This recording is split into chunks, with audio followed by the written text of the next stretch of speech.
have some questions for Janet. Anyone? No questions. Wonderful. Oh, you can share that, yeah. and I'll yeah. You just mentioned first knowledge. You mentioned first knowledge, and I wonder what that definition is. You mentioned first knowledge, and what's the definition of that?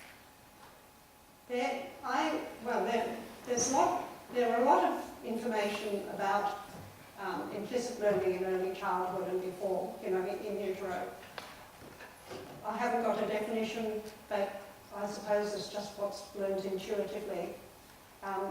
If you're using imagery, which is internal and it's how it feels, then you're more likely to reach the goal that you want. Whereas if you try and work by the look, you're less likely, because that diagram I showed you with the explicit learning, that includes the mirror.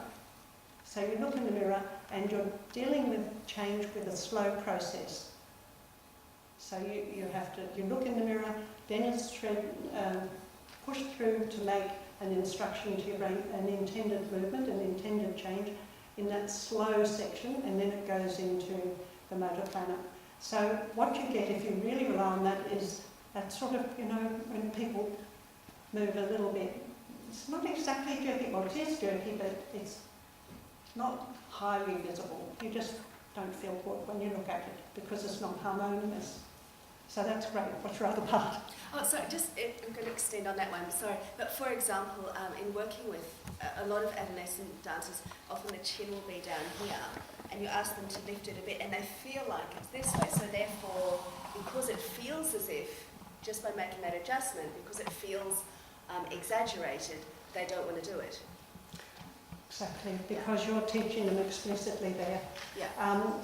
On the other hand, why is their head down?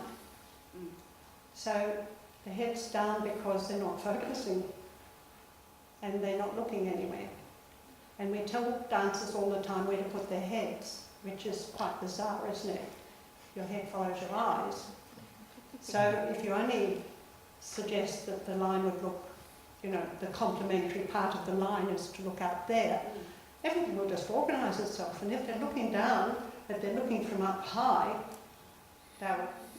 the whole head will organise itself. And it will be loose and moving like that, whereas adjusting the head is an absolute. You've told them where it should be. Yeah. And we've had a lot of people go through our training at the school who have head positions like this. And I think that the head is a very vulnerable part as far as your motor patterning goes. So I think it's really important to find the cue. What would make your head move normally would be your eye focus. So you just use eye focus as the cue. We'll have the student brings as examples of imagery, so yeah. I try to work from the student first, and if the student is blank, then I say, well, for instance, I do this. I don't say, why don't you do that? I say, if I do this, it makes a difference to me like that. What might make a difference to you? Or what image do you think has created the thing that you've got now? Can you revisit that image? So it's important that we're not controlling them because we can't. And it becomes, again, the explicit rather than the...